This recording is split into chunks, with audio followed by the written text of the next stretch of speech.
Hi, this is Dan Heaton, host of the Tomorrow Society podcast. Today I'm here to talk about a trip that my family took in June of 1986 to the Magic Kingdom. I already did one for our day at Epcot. My dad did so much recording, so we have quite an extensive home video to look at.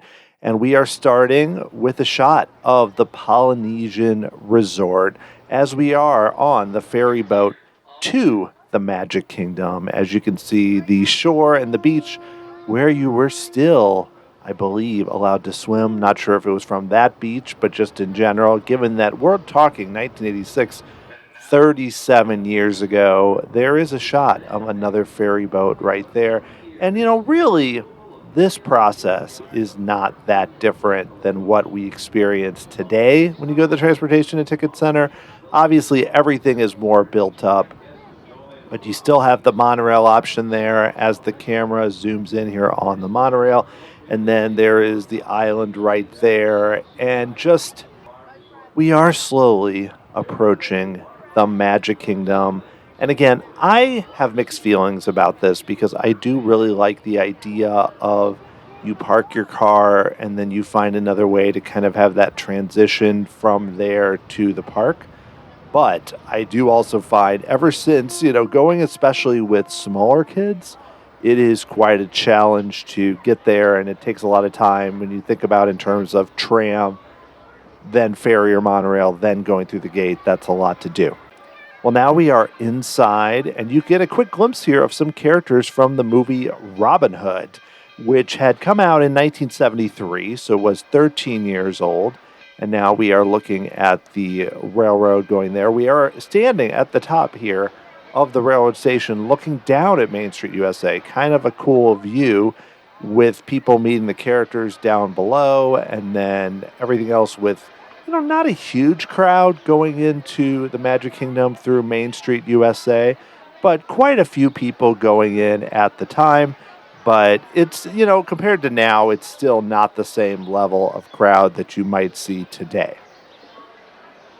You have a nice shot there of one of the Main Street vehicles who, we still see at the park. I did notice when I was at Disneyland that they are much more prevalent, it seems like, beyond just that first hour or two in the morning. But that is, unfortunately, when you have a case where you have such big crowds. Quick shot of the Star Jets there as we're looking up, and we are still in our same spot. You have bigger crowds that are clogging up Main Street. It's harder to have these big vehicles going up and down the street, like the omnibus, the double-decker bus, or the horse-drawn trolleys, and various. So you can see three different vehicles within this clip. That there was a lot going on here. And this is a summer day in 1986 where, unlike now, the summers were to the most crowded times, at least back at that time. Now we're entering Adventureland and heading for the Jungle Cruise. Quick shot there of me, 10-year-old me, walking forward. And now we're rolling past Schweitzer Falls, a.k.a.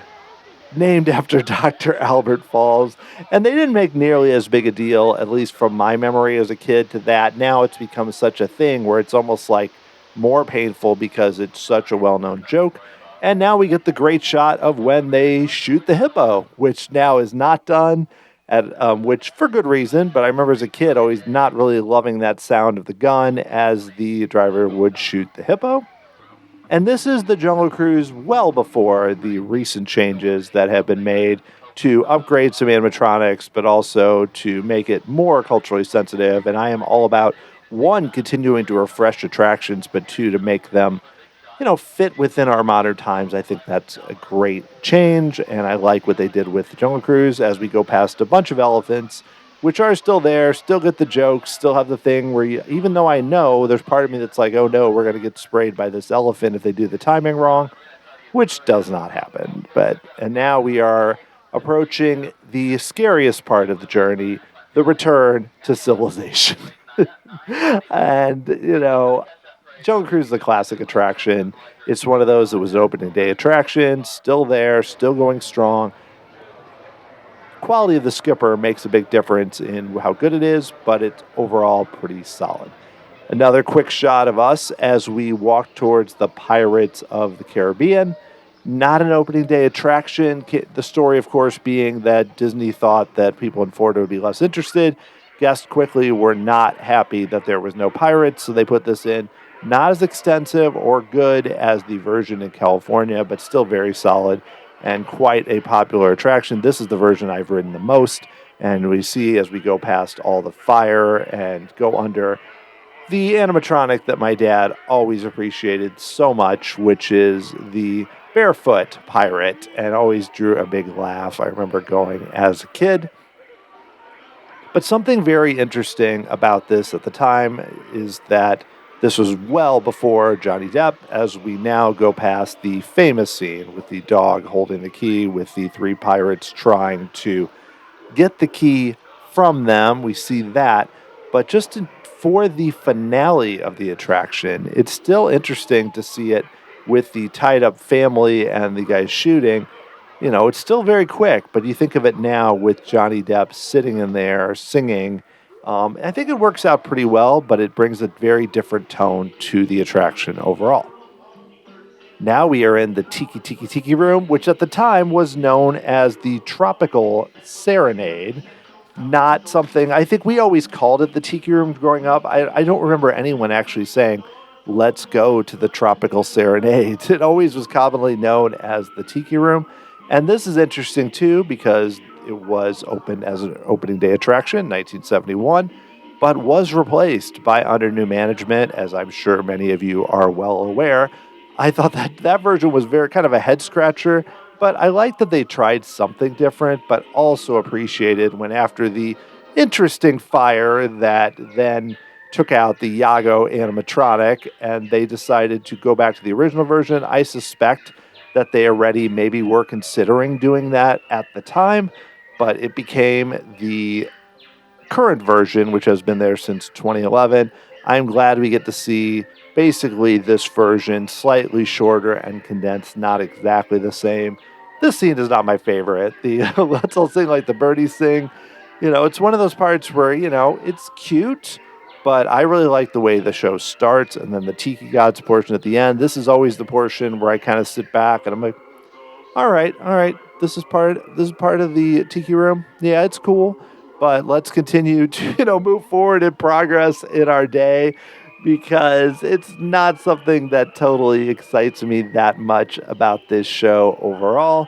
But I know this is also something where I can totally picture my mom singing along to this, whether when we're listening to the album of it or even in the Tiki room, which that's always a fun memory for me as I write this kind of classic show. I mean, Tiki room, first use of audio animatronics in a Disney attraction back in 1963, 60 years ago. So the fact that it still works with some upgrades to animatronics, audio, visual, everything, still works so well in mostly the same form is super cool, as now we are being ushered out the door. It is time for us to leave. Let's get out of the Tiki room. They want us to go. They have to do another show. We, meanwhile, are going to quickly cut over to the Country Bear Jamboree for the version known as the Vacation Hoedown. And they are currently playing The Great Outdoors, which is the song that is most well known for this version because it was on the Disney albums, even also recently on the Walt Disney World album that is the last kind of official CD that came out that is also on Spotify. So this song is still so well known, which is interesting that the song that they choose is a song that is not on the main show. It's kind of strange. But overall, it's interesting to me, too, that they still have this Vacation Hoedown overlay playing in Tokyo, along with the holiday version, because the Country Bears in general are just so popular. I've always thought that Disney has missed opportunities in Florida with doing seasonal events. I mean, they've done Jingle Cruise, but seasonal in terms of attractions. You know how Disneyland, they have the holiday version of It's a Small World, Nightmare Before Christmas, Haunted Mansion. Something like this, I feel like they could do.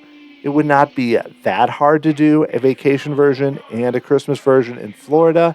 It would be really appreciated just with something entirely different that a lot of people also have nostalgia for and remember this version, because I find it interesting that this show started in Florida in May 1986. This is June 1986. So this was very new at the time. There's a reason that I think my dad shot so much footage of the Country Bear Jamboree, this version, because it was a new show that none of us had ever seen before.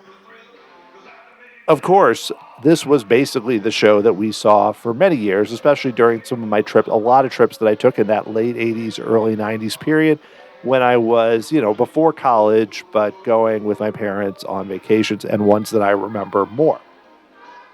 Here we have them doing California Bears, not my favorite part of the show. Of course, they take on California girls, and, not that different, really. I do enjoy having the heads on the wall singing a little portion of this and getting involved. But this song in general, not a real classic, in my opinion, despite the fact that David Lee Roth did, come back and kind of reignite interest in the song when he had his solo album with several covers that ended up doing very well. This part, not my favorite part of the show overall, but I do think it's like all of the Country Bears where it's like threading the line between, being kind of inappropriate in a way, but you have these bears singing, so it's like one of those things where you go, oh, well, it's still cute. It's these Disney bears. You really think about it, not even as much this as some, it's like, ooh, not so much. Well, Big Al, not a great shot here of Big Al. It's a bit dark, this footage. And this song I do not appreciate as much as Blood on the Saddle, but Big Al, always one of my favorite Disney animatronics, going back to, the way he always interrupts everything currently, and just a really fun character. He's pretty oblivious and is just there to sing his own sad song and not really paying attention to the flow of the show itself and how everything goes. That's always a fun touch too.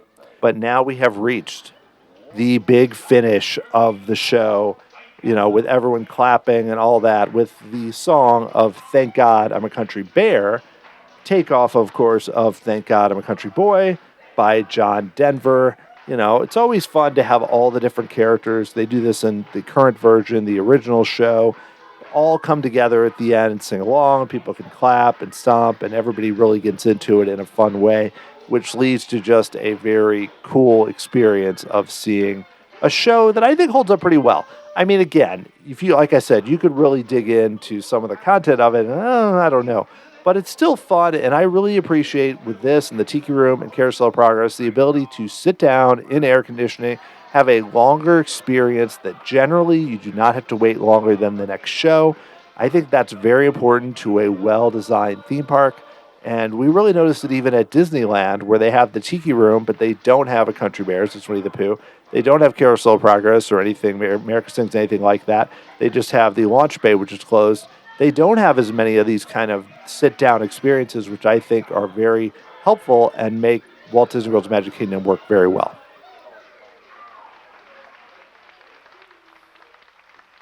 So the show has ended, and now we are moving on to a very strange but fun daytime parade, Mickey's Street Party, which this totally feels like a precursor to some of the more recent examples like the Move It, Shake It, Celebrate, I think I got the name right, parade, and then all the cavalcades that kind of appeared during after the time after COVID that are still there now with all the random collections of characters.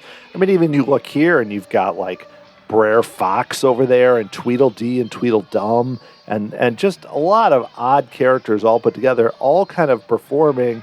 Like, what did Tweedledee and Tweedledum really care that much about thanking Mickey or anything? The thing that we are most noticeable, of course, for this parade is the song itself, which, oh my, if you have not heard this song, I know that the audio was turned down for this commentary. Go back to either my video on Mickey's Street Party, or there's a link in the description to this full video without commentary, just to hear this whole song, which essentially goes like, thank you, Mickey, thank you, Donald, and goes from there. And then it's just like, we just want to thank you just because you're you. See, we got some country bears over there. We got Dopey. We've got we got the White Rabbit. We earlier had some of the Cinderella mice. We got the Queen of Hearts over there. It's just like a collection of Disney characters, a lot that we don't really see much of the parks. And then those very typical multi-level parade floats, which we saw so often, really from the time that Disney World opened through the point where they started to make the parades more elaborate and have more complicated floats. These are the very basic ones with, you got the big characters, the Fab Five plus Chippendale and others on there. On the floats themselves, I think King Louie's even down there. He made it on the bottom section of the float. But in general, I mean, this is a very basic parade. There's not that much to see, but at the time, it's fun. You get to see the characters, and then you have this song that, believe you me, I will warn you, if you go and listen to this song, if you have not heard it before, it will get stuck in your head, and you will walk around all day singing, "Thank you, Mickey, thank you, Donald, thank you, Goofy," the whole thing. It will never end because it's one of those where the song is the draw in a way. Oh yeah, we got Baloo over there too, and now we got characters walking here from Pinocchio. Not just Pinocchio and Geppetto. Geppetto's doing some nice dancing, but just overall, we have characters from Pinocchio, including Honest John there, I think we saw. So we're really digging in here, and I love that about what Disney World was kind of like before they really zoned in more on recent stuff. And I get it. And they do that in Disneyland where they will have special events or nighttime things with rare characters. But I would love it if we saw more rare characters just out and about and they did this kind of like even when I talked about the Vacation Hoedown, mixing it up, and that will draw more locals. Maybe Disney doesn't want to, given all their strange annual pass situations lately. But it would be a way to fill, especially in the summer, where I've heard so far the amount of people going to the parks is a bit lighter. It might be helpful. Well, we are well into It's a Small World here, which doesn't look that different to me than the current version at the Magic Kingdom. We did not see the entrance, which at the Magic Kingdom is much simpler. And even though they do have the clock and everything inside, it is not the same or on the scale of the Disneyland version with the big exterior section. But this is the version, though, that I've ridden the most of It's a Small World. The hippo, of course, always a big draw and a lot of fun. That's the one that always shows up in all the pictures, basically, is the hippo, because that's an easy kind of iconic moment here. And just, It's a Small World. I know I just saw a friend of mine had posted on social media that they got stuck on It's a Small World for a while. Of course, people immediately come out of the woodwork and say, "Did your brain melt?" And, "Oh, how did you handle it?" It's like, really, as long as you're not stuck too much in the final room, It's a Small World. The song is different in each room. A lot of it just kind of feels cacophonous because it's like in other languages and you're going so quickly and the audio is coming from different sections. And maybe that wasn't always the case. Maybe this is a situation where they've done a lot of improvements to the audio. That I'm not sure about. But with the exception of the final room, a lot of it is the same melody, but is sung from the perspective of the various cultures. But I have a theory on this, which is I think because of the way that the boats kind of work, where you often get backed up and you're spending a lot of time in the last room, the U.S. room, or I don't know if it's even considered the U.S. room. Maybe it's everybody comes together, but it's all kind of very bright and not colorful. Not my favorite room, really, except for they do have the nice little roller coasters and the creepy clowns. We'll get to that in a minute. But just in general, if people are stuck there a lot, the thing that you think about the most is being stuck in that room and hearing the actual It's a Small World with the English lyrics over and over and over. So everyone kind of equates that with how the whole ride is, and how the whole ride you just hear this over and over and over. Not really the case. See, this is the room where if you get stuck in here, because often the boats do back up in this point, because like any boat ride, Pirates is the same issue. It's hard to, people take too long getting out of the boats. The boats can't go till everyone's out. So then the boats back up because the people aren't getting out at the speed that is necessary in order to keep the boats moving consistently. But I mean, as we're in this room even, we start to move slower, and you see we're getting a very good view of this room with the kids on the merry-go-round and the kids dancing, and then the Ferris wheel, the boat, and everything else, and balloons. We're not really moving that much, and the reason for that is because the boats are backing up as we go around this corner. So you're hearing this song over and over and over. And I don't want to say it's like the a song that I want to listen to all the time. That's not really true, but I think its reputation is a little too strong, which also makes it where I think the ride itself is a bit better than people give credit for. It wouldn't be in my top 10 attractions at Walt Disney World, but it wouldn't be that far outside of it. And I think we are spending a lot of time in this room, I have to say here, which I think is making a difference in how we view it. But we are getting kind of near the end, as you can see, the kind of all the goodbye greetings in front of us. But just, I don't know, I think it's a better attraction than people give us credit for. Well, my parents really, really, really love live entertainment, and live entertainment like this, which, pre-internet days, pre having as much cable and everything else, it was a bigger deal when you go even to see the All-American College Marching Band. You might be like, oh, this is something we don't see every day. Let's see this band perform. Where me, I look at it and I'm like, no. No, and I was also that way as a kid, but I noticed this watching a lot of my dad's old home movies, that he often shoots a lot of footage of live shows. He did this at Epcot in 1986, where there was a band performing at the American Gardens Theater. He's doing that here, where he even found a different view, where he decides, I want to shoot more. And you actually can quickly see my mom and my brother and everyone going and finding a seat. So we were really in it for the long haul. And this show was at the Fantasy Fair Theater, which, if you thought about how the maps were back then, was basically at the top of the map. Now this would be part of New Fantasyland. This area for a while was taken over by Ariel's Grotto before New Fantasyland took over. But this theater does not exist. In the 70s, it actually had kind of an interesting show with characters. Here it's being used for this traveling college band doing standards and everything else that people seem to be into. Everyone's sitting down and enjoying the show.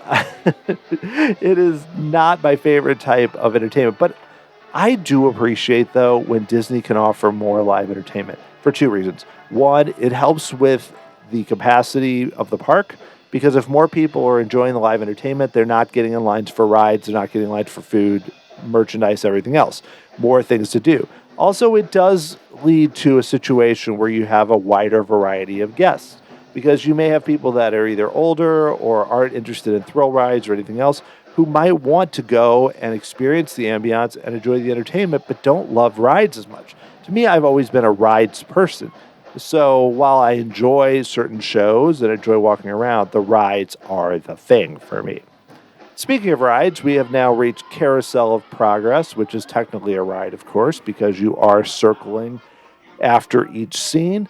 This is the original version. Well, not the original in a way, but the original song, The Best Time of Your Life by the Sherman Brothers, which was part of the version that came to Florida in 1974 and played up through the update in 1994. And what my dad mostly shot here was just the transition scenes with Best Time of Your Life. We don't really see much else, which is too bad, because I know there's other videos out there that show more of this version, but you get to see the transitions and how each scene was laid out with Best Time of Your Life, which this is the song that I heard at Carousel of Progress. I didn't go to the Disneyland version because I was too young. I wasn't born until 76.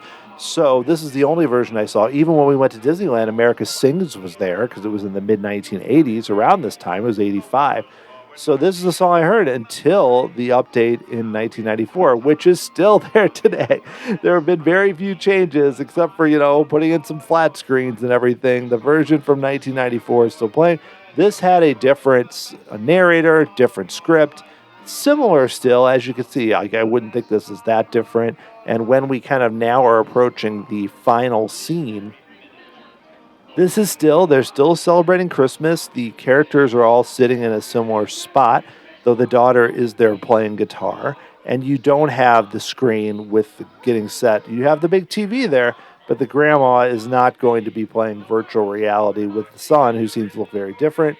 But the dad and, mom still there with a personal computer. So the scene, though it has changed and the script's different and, there's a lot different setups. Now the dad looks very different. has not changed as much as you would think in terms of the overall layout. It definitely needs another change. I don't know, kind of like Journey to Imagination. I don't know when Disney's going to get to it, but they should. Oh, there's Tinkerbell. This is exciting as we have now gotten to the fireworks show, which for years was called Fantasy in the Sky. Up through, if what I read is correct, Wishes arrived in 2003. Now, it doesn't mean they had the same show for 32 years. They changed it up here and there, but they kept the same name and they would make different little variations to it. I really like this shot with the big Tomorrowland spire there, which I know Tomorrowland has changed a lot. But it's kind of a cool view to have the Tomorrowland spire with the fireworks offset it, so it's not just this like shot of the sky, similar to how people shoot Cinderella Castle with this, but you have the Tomorrowland spire there while the fireworks, which are all pretty basic, not nearly on the same scale as Wishes, and especially nothing like the now projections and fireworks and songs and the whole mix that is put together for the wonderful Happily Ever After. But for 1986, it was still a pretty solid fireworks show. And this is not even the end of our night, because we've got more stuff after this, including a nighttime castle show in front of the castle singing He's a Tramp, but not straight up out of Lady and the Tramp. Instead, we have Pluto playing the role of the tramp, while it looks like chasing around the women dancers. This still is not as interesting as the show that was briefly at Disney MGM Studios when it first opened in the Theater of the Stars, the first location, which had Pluto as essentially looking for a, quote, love slave as like part of his harem. So that has changed a lot over the years and is something that, not great. I mean, in a way, it's like Disney really would focusing on this kind of like old Hollywood stage show, big numbers vibe. All these videos, you see it too in like the TV specials in the 70s, 80s, 90s, everything else, all had kind of a very similar vibe with this kind of, even up through the opening of the Disney MGM Studios. Of course, now they're singing a song from a brand new movie at the time, Pinocchio from 1940, with Give a Little Whistle, and then we'll hear a little bit of I Got No Strings, doing some Disney standards up on stage with dancers and everything else. And once again, my parents really interested not only in watching this show, but in recording this show. Interesting peek at the kind of entertainment, though, that you would see at the Magic Kingdom at the time, as my dad is finally pulling back where we can actually see that this show is in front of Cinderella Castle. Thanks, Dad. I like that view better. I don't need to see this show that close at all. But this type of entertainment was commonplace, and it's not even saying that the current entertainment is better. The current entertainment, like I can't do it with the castle show. The most frustration to me is that it's hard to be able to walk through the castle because they often have it blocked off from the stage.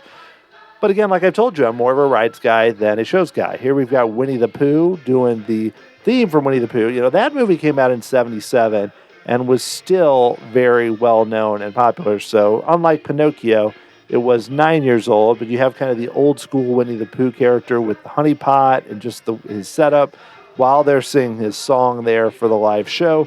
Makes complete sense that this would be part of Winnie the Pooh. So we're closing out here with any great way to close out a day at the Magic Kingdom, the Main Street Electrical Parade, which originally started not in 1971, did not start till 1977. This is part of the first run of the Main Street Electrical Parade, which went from 1977 to 1991. So we're well in that run here with, a 5 years to spare before they eventually decided to try something different and do Spectro Magic. And, what can you say about the Main Street Electrical Parade? I know you can make jokes about how they just keep bringing it back, and they've done that especially lately at Disneyland, but it was such a strong part for me of trips to the Magic Kingdom and Walt Disney World as a kid, and even as an adult. As recently as, like 2016, 2017, all that, still getting the chance to watch this show at the Magic Kingdom.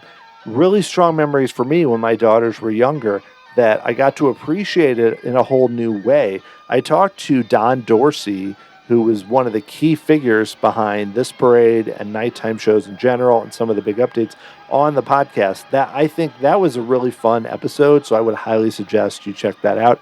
If you want to learn more about his work on Main Street Electrical Parade, Illuminations, Reflections of Earth, so many other shows, this is just such a classic show. He didn't work on the original, but he was very closely involved in the Walt Disney World version and some of the upgrades they made for this version when it came here in the late 70s. Love that original train with the big sign. Always indicates to me, we're seeing such a cool nighttime show. And I understand why Disney has decided not to do a nighttime parade. I mean, what the obvious answer is costs, but secondarily, I think it has to do with crowd flow. When you're getting so many people in the park and people are getting all set up on Main Street for Happily Ever After, Disney's thought probably isn't, we don't want to have another parade at this point. We'd rather just allow them to do that. I still think Disney really misses having a light up nighttime parade. Now, I know that from what I've heard, all the Spectro Magic floats were destroyed, but whether it's the Main Street Electrical Parade or even them trying again to resuscitate Paint the Night, I think having a nighttime parade is very important because it's another thing that people can do. Many, many people are going to be interested in that. And it really just sells to the idea of this Disney visit being something special and different, where you don't really have another example of this type of parade that I'm aware of. I'm sure there are some out there at anywhere. And the fact that they have not had a nighttime parade for quite a significant amount of time at the Magic Kingdom, it just feels a little cheap. And I mean, it's great they brought back Happily Ever After, which is an excellent show. But overall, I think that Disney could do better in really thinking about ways to provide more value. And one of the ways you can do that is with a really cool nighttime show. And we've seen seeds already from Alice in Wonderland. Now we have the ball that is going to happen as Cinderella is ready to head off to the ball in her fancy carriage there. And that's always a classic Disney attraction, having that with all the people from the ball. This is something I remember very well from trips to Florida is shots like this. You can see in the background the Peter Pan clock right there. And, they have a lot of things from classic films like Peter Pan, Dumbo, Alice in Wonderland, Cinderella, and even from Bedknobs and Broomsticks, you had a King Leonidas in the early versions, which for a while I thought had to do with Robin Hood because he seemed kind of familiar, but not so much to Prince John. So it is interesting the choices they made, and I don't have a problem with Disney adding more new, like they did with the latest Disneyland version. You have popular recent films like Encanto or Moana or even Frozen that you could put on there and it would make a lot of sense.